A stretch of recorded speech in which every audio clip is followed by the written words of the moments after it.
Yes, ये दो problem है आज कैश फ्लो स्टेटमेंट के अंदर। एक में से प्रॉब्लम पूछी गई कि इलेक्शन 17 में इंटरेस्ट ऑन ओवरड्राफ्ट का क्या होगा। इंटरेस्ट ऑन ओवरड्राफ्ट का वही ट्रीटमेंट होगा जो यहां पर इंटरेस्ट ऑन डिबेंचर्स का होता है, इंटरेस्ट ऑन लोन का होता है, वही ट्रीटमेंट इसके अंदर होना है। यानी कि ऑपरेटिंग एक्टिविटी में ये प्लस होगा आइटम्स टू बी एडिड के अंदर, नॉन ऑपरेटिंग एक्सपेंसेस की तरह।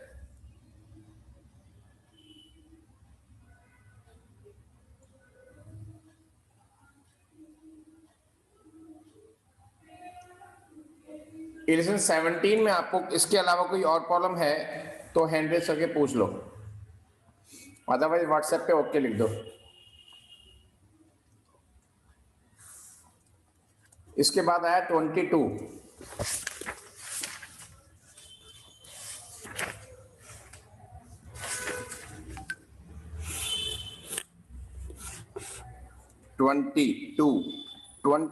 में हैंड रेज करके पूछो क्या पूछना है।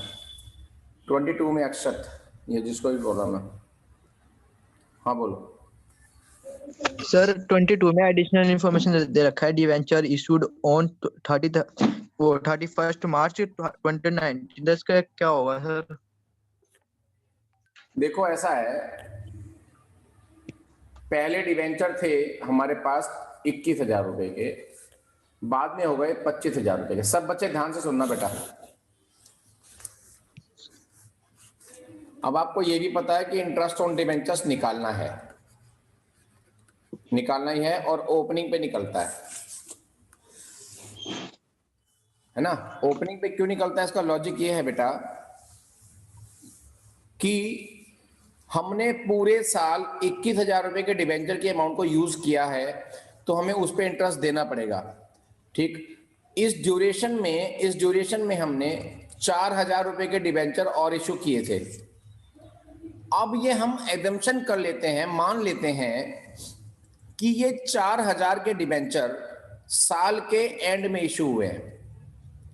एडजस्टमेंट पहली में क्या लिखा है, डिवेंचर्स वर इशूड ऑन 31 मार्च 2019 या 20, जो भी आपकी बुक है उसके अकॉर्डिंग, कि डिवेंचर जो इशू हुए हैं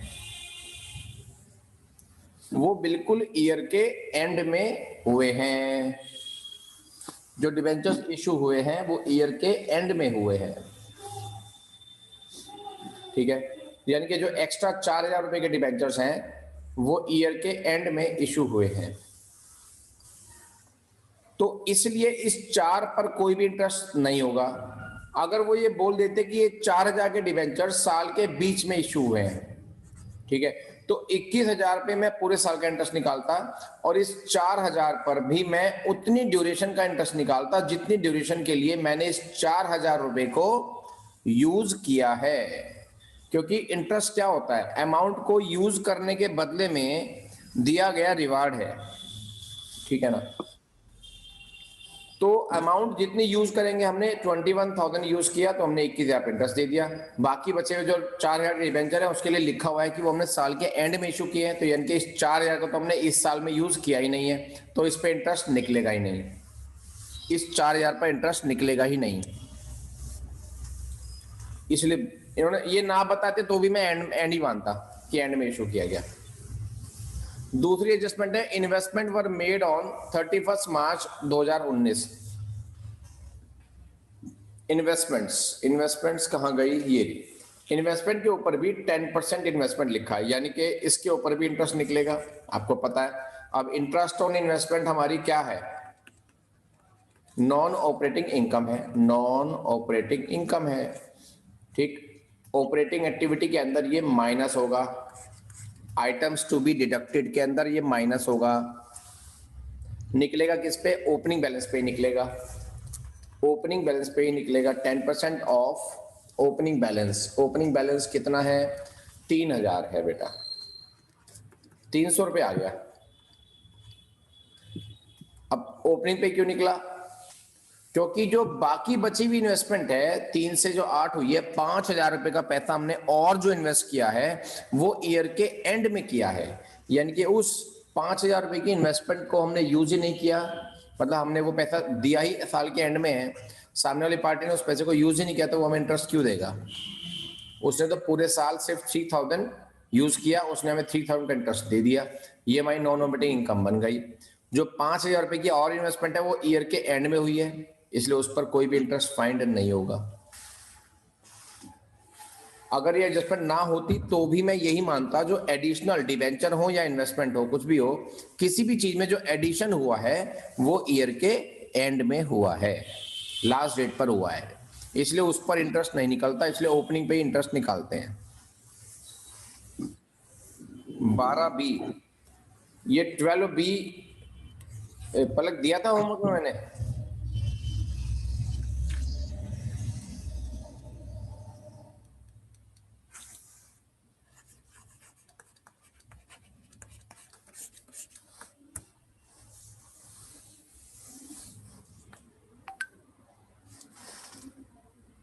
ठीक है, ठीक है जी।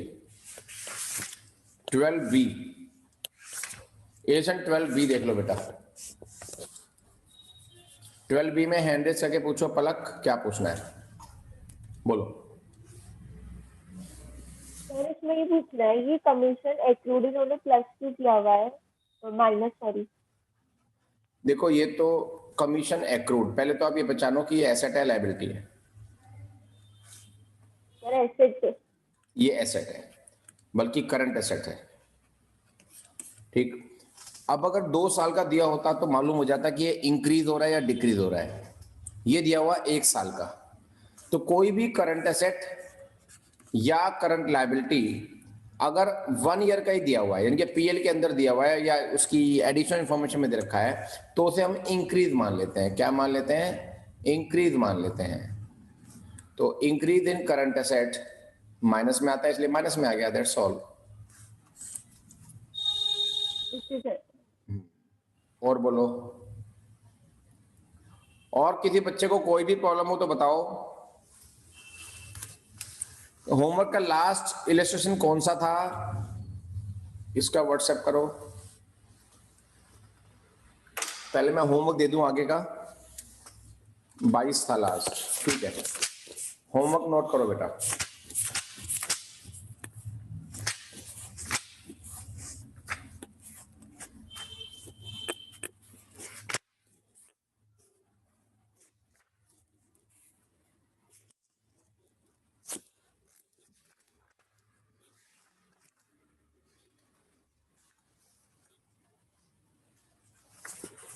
अब हम क्वेश्चंस लेंगे बेटा,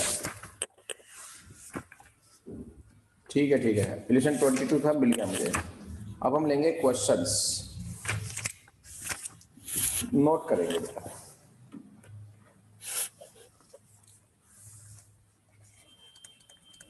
बारह बी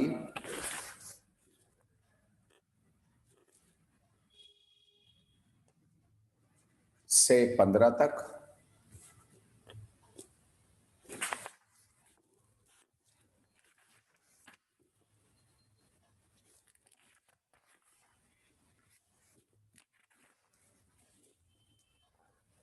या ये कहो 12B से सीधा 26 तक हो जाएंगे। अगर इलेक्शन आपने कर लिए हैं तो ये क्वेश्चंस हो जाएंगे आपसे 12B से 26 तक। कल वैसे भी वेडनेसडे है तो ऑफ ही होगा, तो इसलिए। और होमवर्क ये ज़्यादा नहीं है, क्वेश्चन नंबर ऑफ क्वेश्चन ज़्यादा हैं लेकिन काम कम है इनके अंदर।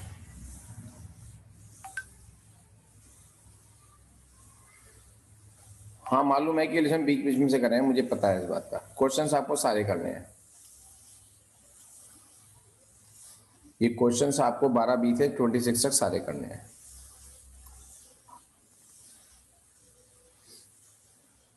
तो उसी अकॉर्डिंग प्रॉब्लम भी आएंगे इसके अंदर, वो भी लेंगे। अब नया टॉपिक मैं करा ही नहीं सकता जब तक हम ये काम ना कर लें।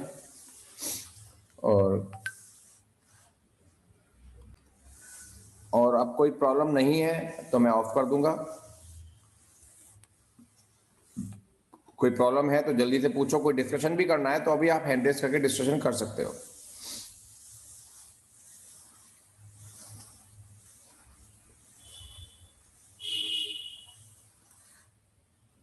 हाँ पार्थ, सर आप 7 PM वाले बैच में दोबारा स्टार्ट करोगे कैश फ्लो आज? वही ऐसे ही होगा कि मैं एक रिकॉर्डिंग दिखाऊंगा, बोलूंगा भाई आज देख लो आज की प्रॉब्लम होंगी।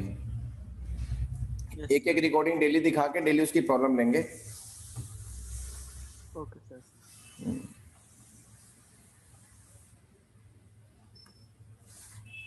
हाँ नमन, सर जैसे सर हम 7 में आते थे सर पहले, तो अब फिर 6 में आया करें फिर अब? अभी तो 6 में आना है, सबके प्री बोर्ड चल रहे हैं घूम फिर के, ठीक। और टाइम शूट करता है तो 6 में आते रहो, क्या दिक्कत है। Okay sir. वैसे 6 वालों की थर्ड बुक पूरी होनी है, मतलब कि कैश फ्लो से पहले वाले सारे चैप्टर होने हैं, जब होंगे तब हम सेपरेट कर देंगे। तभी तक, अभी तक तो कंबाइंड ही चला रहा हूँ फिलहाल, तब तक तो मैं। तो सर जब क्या चलेगा सर फिर 7 वाले में? अभी वो बच्चे कैश फ्लो करेंगे पूरा, और टेस्ट भी चलेंगे, टेस्ट परसों से टेस्ट सीरीज में अनाउंस कर दूंगा, थोड़े बहुत टेस्ट भी हो जाने चाहिए। एक मिनट, हेलो।